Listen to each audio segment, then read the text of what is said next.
to today's Top 5 Wednesday. Top 5 Wednesday was created by Ginger Reads Laney and is currently being headed by Thoughts on Tomes.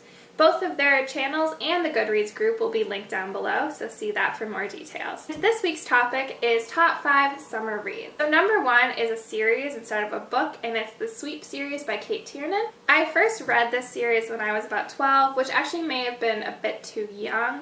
It was in the young adult section, but some of the later books, so it's a 15-book series, and some of the later books have a stronger sexual theme, so I was fine with it, but parents might not want their kids reading that so young. The series itself isn't necessarily lighthearted and fun like a summer read would be, but I remember absolutely devouring these books one summer and spending a lot of time by the pool because I'm from Florida, so we had a pool, and sitting actually in the water and like leaning over the side of the pool with a book like on a towel to make sure I didn't get it wet, and just devouring them and reading a few of them and then begging my parents to go back to Borders and to pick up more, and just until it was all done. And such a crisis when they weren't selling like the last 5 books in stores. They hadn't like republished them with the new covers, and I had to go on Amazon and get them, and I was freaking out. I was like, where are we going to get these books? Because I was 12 and it's the end of the world when you can't find a book in a bookstore.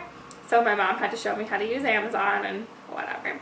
So that is the first series, and if you're older, I don't know if I necessarily completely recommend it because it's not the best series of all time, but it still holds this really strong place in my heart because it just reminds me of being a teenager, and it really spoke to me back then, so maybe it'll speak to you too. So number 2, I'm going to read off of my phone because I always get this title wrong, and it's the Guernsey Literary and Potato Peel Pie Society by Mary Ann Schaefer and Annie Barrows. So this is another book I read over the summer, and that's kind of where that summery feeling comes from. It has to do a bit with war, so it's not necessarily super light, but the cast of characters is so warm and welcoming, and there's humor involved and such joy even in this kind of dark setting that I view it as a summer read. It's so inviting, and I really urge everyone who hasn't read it to pick it up. Number 3 is Keeping the Moon by Sarah Dessen, and this book to me just screams summer. Really, any of Sarah Dessen's books. They're young adult contemporaries, and which is not usually my favorite genre, but she does it well, and her books are inviting, the characters are warm, it shows really great family dynamics, and it's just a breezy book set on a beach. You really can't go wrong with Sarah Dessen if you want an easy summer read. Number 4 is Fried Green Tomatoes at the Whistle Stop Cafe by Fanny Flagg.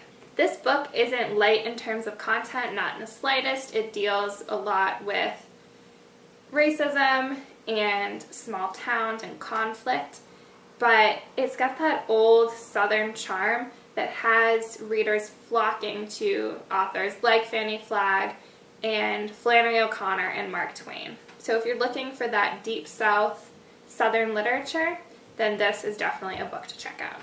And number 5 might be kind of a weird pick, but it's actually Bossy Pants by Tina Fey. And this book came out a while ago. I've read it in both physical format and listened to the audiobook. And the content is really important, I think. It discusses what it's like to be a woman in modern day society and what coming of age is and just how it's okay to not be perfect all the time.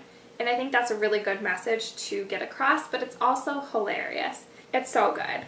It's the kind of laugh out loud funny where I was listening to the audiobook one of my summer jobs and scared my coworker because I burst out cackling. So do yourself a favor and read it if you haven't, or even listen to it. I'm not a big fan of audiobooks, but you have to listen to this one. So good. Alright, so that is it for this week's edition of Top 5 Wednesday. Thank you so much for letting me play around with books, and if you like what you see or would like to see more, please hit the subscribe button down below. Thank you, and see you next time. Bye!